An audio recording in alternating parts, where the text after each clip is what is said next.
Yun, good morning. This is Travel for Work. And I am Hans. So, this time pupunta tayo ng nakalive pala ako ngayon, Friday, April 12. Kasi ano na, pupunta tayo ng LTO Marikina para i-renew natin yung motor. Bali ano, after since 2019 yung huling punta ko ng LTO Marikina para magbayad face to face. So pinapasuyo natin online yung pagpaparenew lahat-lahat. Dito lang sa may ano, highway lang din ng ano, JP Rizal, malapit lang din sa ano, LTO.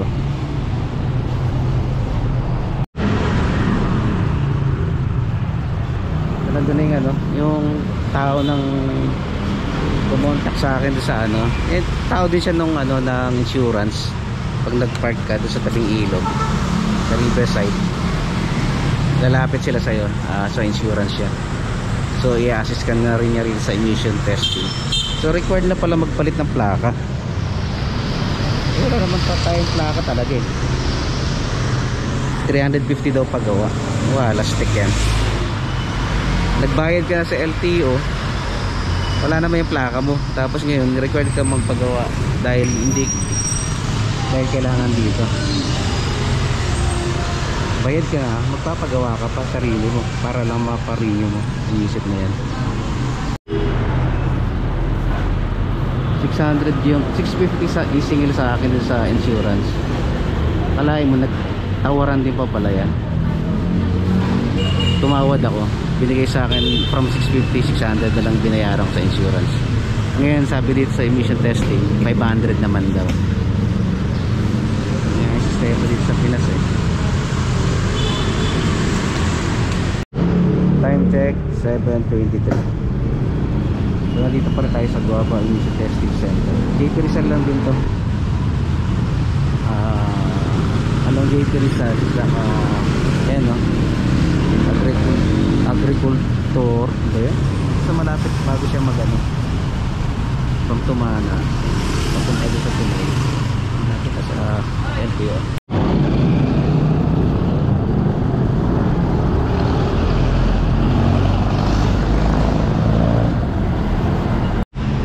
Waiting pa rin tayo dito. Nakapila eh.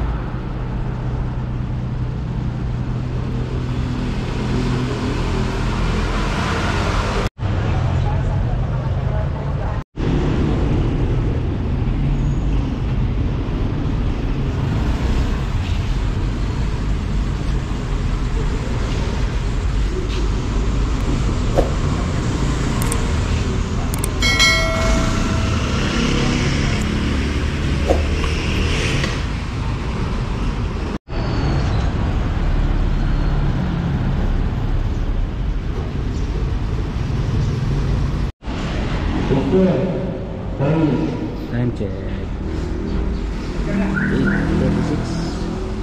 So medyo sa oras na tayo waiting. Medyo mabagal sila waiting. Ano na priority 4 weeks para natin. May sumingit na ng mga tricycle. Kararating lang yan. Elastic yan ang oras na.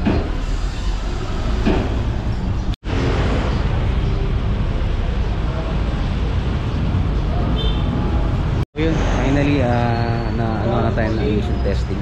Tayo lang natin yung documents. Sir, napatawag po kayo sir. Ini-print pa kasi, i-print pa yun. Then after nun, pupunta na tayo ng LTO for ano na, stencil. Thank you sir.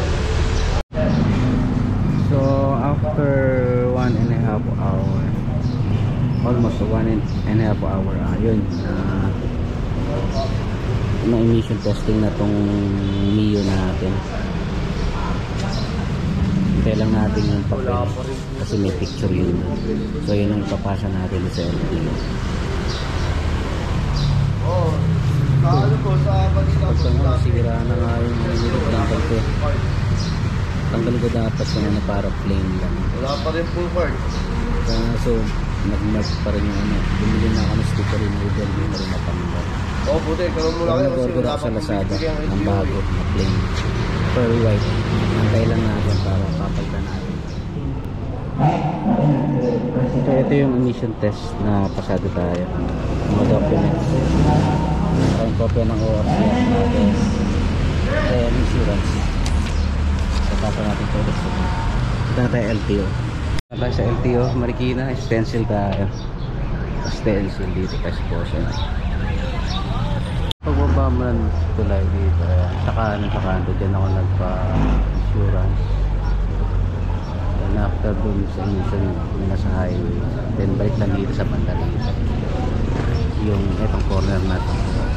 Dito sila yung magpa-practice ng stencil. Bas muna ako. Kailangan ng ano, Xerox ng valid ID. Kailangan natin pa Xerox. Dito sa tapat. Andun lang naman yun. Dito sa tapat may mga nag-Xerox. Okay, 9:20 na. Wala pa tayo sa stencil. Nag-fill up pa ng information. Tapos pagkatapos ay pupuntahan nila yung motor natin. Wala pa tayo sa loob ng LTO niya na 9:20 na. Doon pila ulit para magbayad. Good. Stencil tayo rito. So yun, bad trip. Lumabas muna tayo ng LTO. Hindi lang naman LTO sa baba nito Macdo. Hindi ko pagkana yung brake light ko. So kailangan ko paayos ulit bago nila mga price stencil.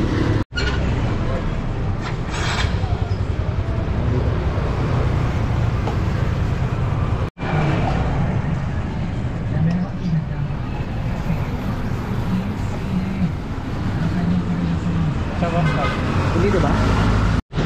Ito yung ayaw na ayaw ko na ikaw yung magpaparehistro. Grabe, hirap ng proseso rito sa atin. Dito sana nasa isang location lang. Lipat-lipat ka lang. Pero iba-ibang lugar eh. Kaya di emission testing. Stencil sa labas. Sobrang init pa putik na yan. Tapos kakaroon ka pa ng problema. Kumuha, lalabas ka rin naman. Kaya talaga kung may budget lang, mas maganda pa ipapalakad mo lang din eh. Medyo pricey pero iwas abala na. Yung huli ko kasing ako nagparehistro 2019 pa o 2024 na ngayon. So kaya naninibago na naman ako yung mga proseso yung pagrehistro.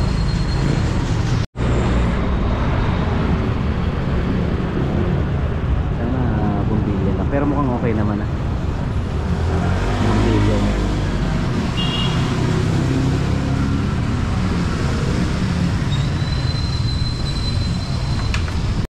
Testing.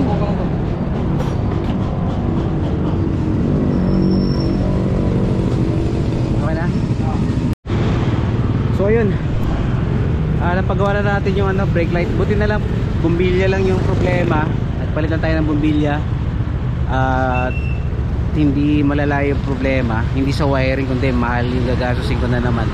So yung bumbilya pati labor 60 pesos gumastos tayo. So balik na tayo ulit sa pag-stencil. Hindi pa tayo nakakapunta dyan, no? Mamaya dyan yung huli natin.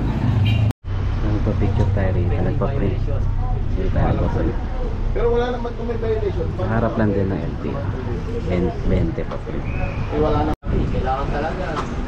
Kaya nga na sabihin eh. Nagtaka ako sir, ang tagal ko nagpaparesto sa Mandaluyong.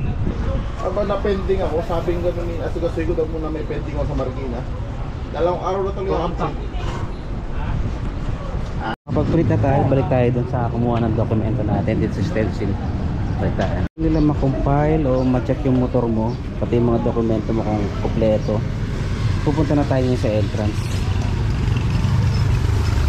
Tayo. Ito na tayo sa loob ng LTO. Pila. Sa taas. Ayan. So yun, pagkagaling ng stencil, Pag okay na lahat ng dokumento mo, ito, dito na tayo sa loob ng LTO. Hinihingi nila, ito valid copy ng valid ID. Syempre yung emission testing ang 500, tapos copy ng ORCR, at syempre yung insurance. So the rest, the last page ito yung ano, yung sa form ng sa stencil. Yung time check 9:53. Nandito na tayo sa loob ng LTO pila para sa payment na pa. Plastic, balik na naman tayo sa motor. Naiiwan ko yung ano, original na CR. Kailangan pala yun, yung set na yan. Kunin natin yung original na CR dito sa motor. So ayun, next time kung nyo iiwan yung original na mga documents, saka ano pala, sa stenciling pala walang bayad ho yun baka may sumingil sa inyo, hindi po nagbabayad sa stenciling. So balik tayo rito. Grabe pa, wish na akong init. So pangalawa tayo dito sa pila. Buti hindi nawala yung pila. So after ma-verify yung mga documents mo yung sa loob ng LTO, bigyan ka ng number, pupunta ka rito sa basement, antayin daw yung tawag. Ano? Ayun.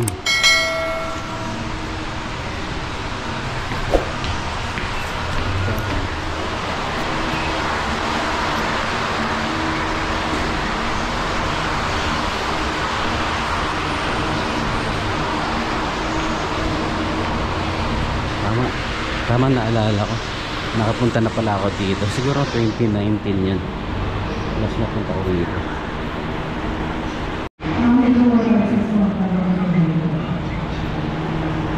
So dito lang pala mag-aantay, akala ko dito, para hindi lang maging crowded dun sa taas. After ma-verify yung mga documents mo, bigyan ka ng number. Tapos dito waiting area pala to, antayin ka ang tawag. May microphone, so kailangan makinig. Grabe init. Init, tanggal ko muna yung jersey natin.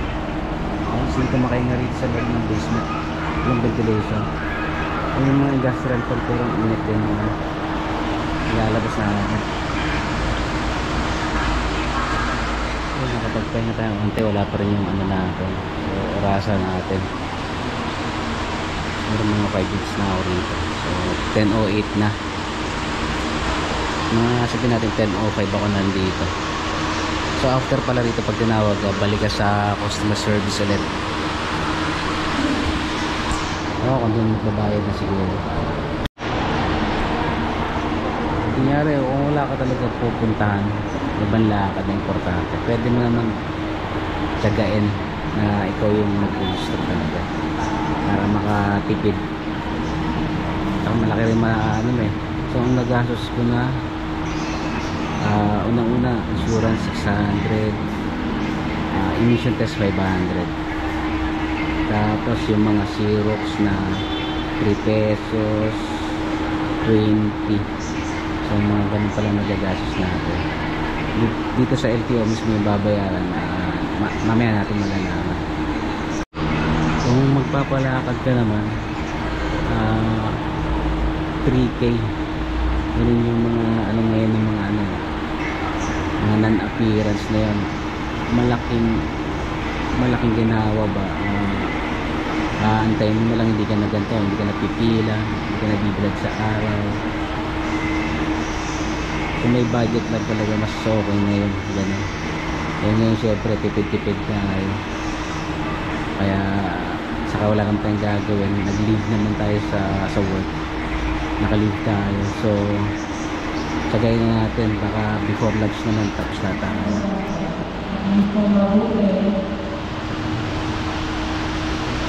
Nabayas, Ingawan.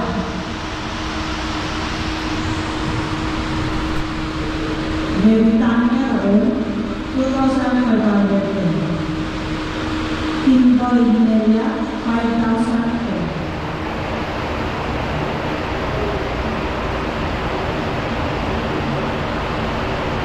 Tawag ulit. Mr. Gatas na po.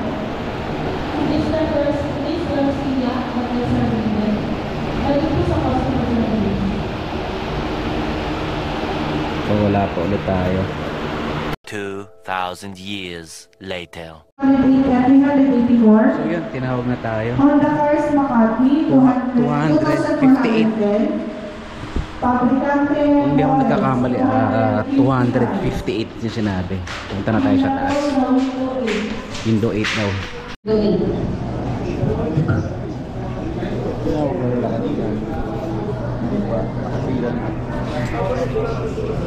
Ano sabi sa'yo nung Tinawag lang ako.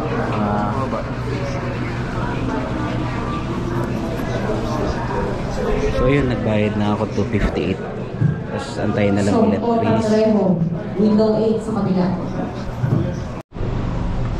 Oras 10:58 AM. From 10:08 tayo pumasok. 10:58. Kuha na natin yung ating OR. So good to go na to. Thank you. Bago mag-11 natapos din tayo rito. Start tayo. Siguro nandito ako ng mga 7:30 sa insurance. Hanggang ngayon mag-alas 11. So ganun katagal ngayon ang proseso. Hindi ganun maraming tao, so kaya medyo mabilis-bilis pa doon. Hindi, after lunch pa tayo natatapos. Yun, finally na-rehistro na natin ng ating Mio. Wala tayong barya pang bigay dun sa nagbabantay sa parking. Naubos yung barya ko. Kailangan na pilitin ko tayong bumili ng coffee mo na rito, iced coffee, para magkaroon tayo ng yung bahay natin sa ano binabayad ito, 20 ata o 10 o 5. Gamit muna tayo rito sa Macdo.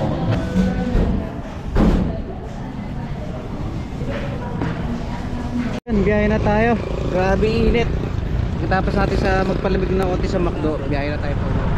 At mainit na.